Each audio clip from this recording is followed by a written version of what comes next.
My dear students and viewers, अस्सलाम वालेकुम वरहमतुल्लाहि वबरकातुहू। आज जो topic lecture third control and coordination का हम डिस्कस करने जा रहे हैं वो है neuron.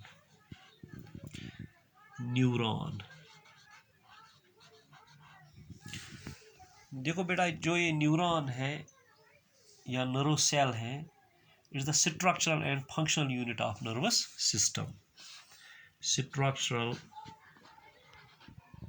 structural and functional unit of nervous system.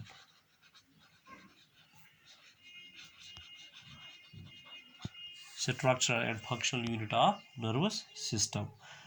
That means ये बना हुआ होता है cells का. They are said to be as neuroblasts. It is formed from the part which is called as neuroblast. It is formed from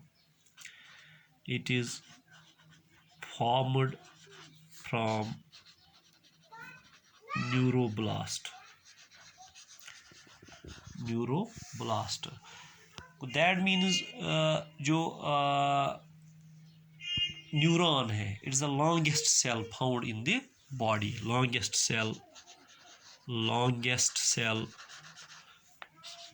found in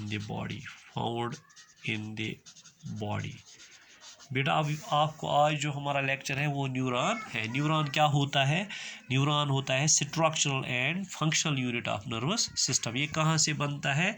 ये neuroblast से बनता है. न्यूरोब्लास्ट ये लॉन्गेस्ट सेल होती है किस में? बॉडी में. इसके 3 कंपोनेंट्स हैं. न्यूरॉन के 3 कंपोनेंट्स हैं. ए neuron has 3 components. Number 1, that is cell body. Cell body को हम साइटोन भी बोलते हैं, ठीक है ना. It is also called as soma. देखो बेटा, आपको याद रखना है कि जो साइटोन है इसको हम क्या बोल सकते हैं? इसको हम दूसरा नाम बोलते हैं सोमा. ये वेरिएबल होता है शेप में. It is variable in shape. इसमें ग्रैन्युलर साइटोप्लाज्म होता है. ग्रैन्युलर साइटोप्लाज्म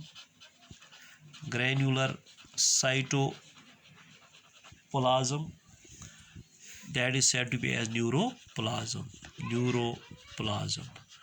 तो दैट मीन्स अब आपको जो पहला पार्ट है दैट इज़ सेल बॉडी, इसको हम सोमा भी बोलते हैं. ये वेरिएबल होता है किस में? शेप होता है. इसमें इसका जो इस सेल बॉडी का जो साइटोप्लाज्म होता है that is called as neuroplasm. को दैट मीन्स ये ग्रैन्युलर साइटोप्लाज्म होता है, इसको हम न्यूरोप्लाज्म बोलते हैं. इसमें क्या क्या होता है? जो ये न्यूरोप्लाज्म है, साइटोप्लाज्म होता है सेल बॉडी का, इसमें क्या क्या होता है पहले हम देखते हैं.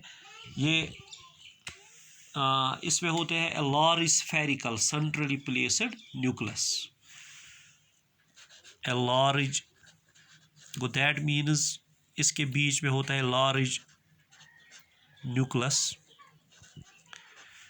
with one nucleolus.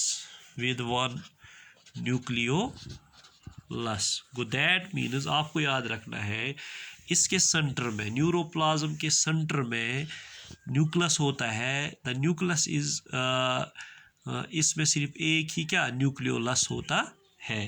और लार्ज नंबर ऑफ माइटोकॉन्ड्रिया होते हैं which provide the large amount of energy for impulse conduction. को दूसरा पॉइंट आपको याद रखना है, इसमें लार्ज नंबर ऑफ माइटोकॉन्ड्रिया होते हैं. क्या होते हैं? Large number of mitochondria. जो large number of mitochondria they provide the large amount of energy. They provide the large amount of energy. ठीक है ना. किसके लिए? To conduct impulse. ठीक है ना. अब आपको याद रखना है कि साइटोप्लाज्म में लार्ज न्यूक्लियस होता है सेंट्रली लोकेटेड न्यूक्लियस, इसमें सिंगल न्यूक्लियोलस होता है, इसमें लार्ज नंबर ऑफ माइटोकॉन्ड्रिया होते हैं, और जो ये माइटोकॉन्ड्रिया है they provide the large amount of energy to conduct the impulse. इसके बाद इस साइटोप्लाज्म में, न्यूरोप्लाज्म में क्या होते हैं, small granular bodies called Nissl granules, small granular bodies called Nissl granules, Nissl granules. जो ये निसेल्स ग्रैन्यूल्स है ये सिंथेसाइज करते हैं प्रोटीन्स, ये सिंथेसाइज करते हैं प्रोटीन्स। फॉर एग्जांपल इसमें जो प्रोटीन्स बनते हैं by Nissl body, these are called as neurotransmitter, such as neurotransmitter, neurotransmitter. ठीक है ना। अब आपको याद रखना है कि जो पहला पार्ट है न्यूरॉन का वो क्या है, वो सेल बॉडी है। सेल बॉडी को हम सोमा भी बोलते हैं, इसकी शेप वेरिएबल होती है, इसका जो साइटोप्लाज्म होता है वो ग्रैन्युलर होता है, that is we called the neuroplasm. Neuroplasm में एक न्यूक्लियस होता है सेंट्रली लोकेटेड, इस एक न्यूक्लियस में एक न्यूक्लियोलस होता है। इस साइटोप्लाज्म न्यूरोप्लाज्म में लार्ज नंबर ऑफ माइटोकॉन्ड्रिया होते हैं, they provide the large amount of energy to conduct impulse. Nissl granules होते हैं, निसेल्स ग्रैन्यूल्स क्या बनाते हैं, प्रोटीन्स, फॉर एग्जांपल न्यूरोट्रांसमीटर। इसी तरह जो दूसरा पार्ट है न्यूरॉन का which we called the dendrons, dendrons और डेंड्राइट्स, डेंड्रॉन्स और डेंड्राइट्स। ये आपको याद रखना है कि जो डेंड्रॉन्स और डेंड्राइट्स होते हैं ये वन और more short branched neuro processes होती है विच arise from the cyton, cyton से अराइज होती है। फॉर एग्जांपल अगर ये साइटॉन है, इससे अराइज होती है शॉर्ट वन और more short branched neuro process which we called the dendrons. ये डेंड्रॉन्स कहाँ से अराइज होते हैं, साइटॉन से, साइटॉन से शॉर्ट न्यूरो प्रोसेसेस अराइज होती है which we called the dendrons. इन डेंड्रॉन्स में भी निसेल्स ग्रैन्यूल्स होते हैं।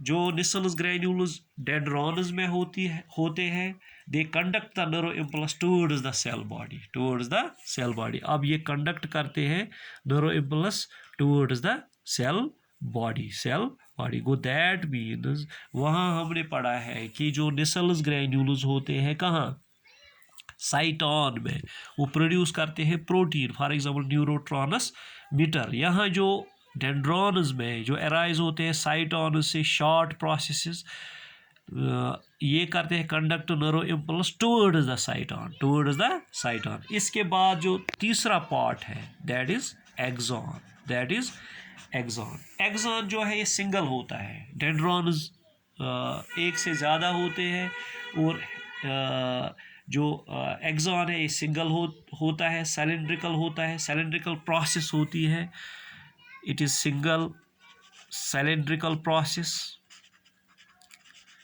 Cylindrical process arises from the cyton. ये भी कहाँ से अराइज होता है, साइटॉन से।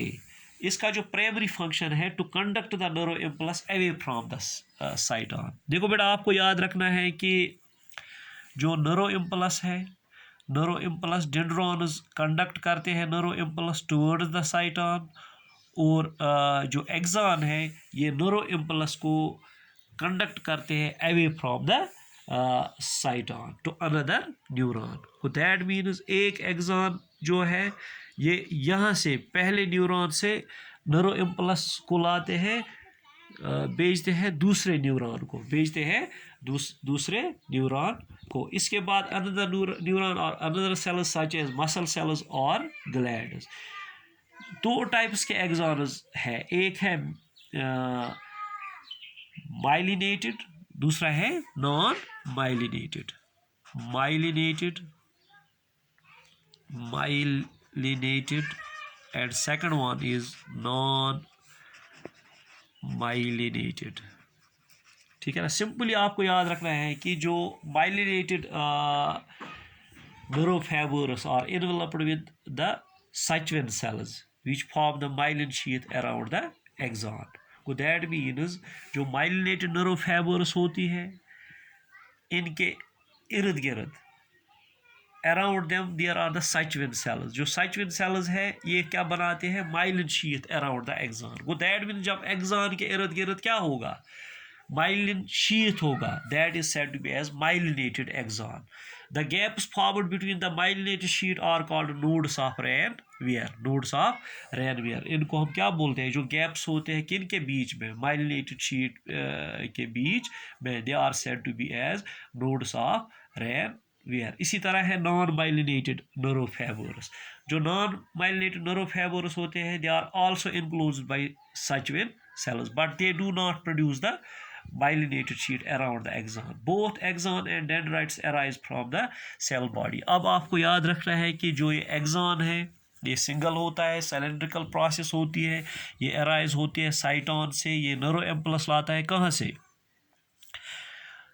साइटॉन से, साइटॉन से एक site away from the cyton. ये नर्व इम्पल्स लाते हैं away from the cyton to another neuron to another, या ग्लैंड को फिर भेजते हैं, या मसल्स को फिर इम्पल्स भेजते हैं। अब आपको याद रखना है कि जो एक्सान है, एक्सान में दो किस्म के एक्सान होते हैं, या माइलिनेटेड या नॉन माइलिनेटेड। माइलिनेटेड जो माइलिन फाइबर्स है, they are covered by Schwann cells. Schwann cells किसी जगह they produce the myelin sheath around the axon, and that type of axon is said to be as myelinated axon. Non myelinated axon अगर हम देखें हैं, non myelinated नर्वोफाइबर्स, इनमें भी सचविन cells होती है, but they are not covered by they do not form the myelin sheath around the axon, and that type of axon is called the non-myelinated axon. Wish you the best of luck.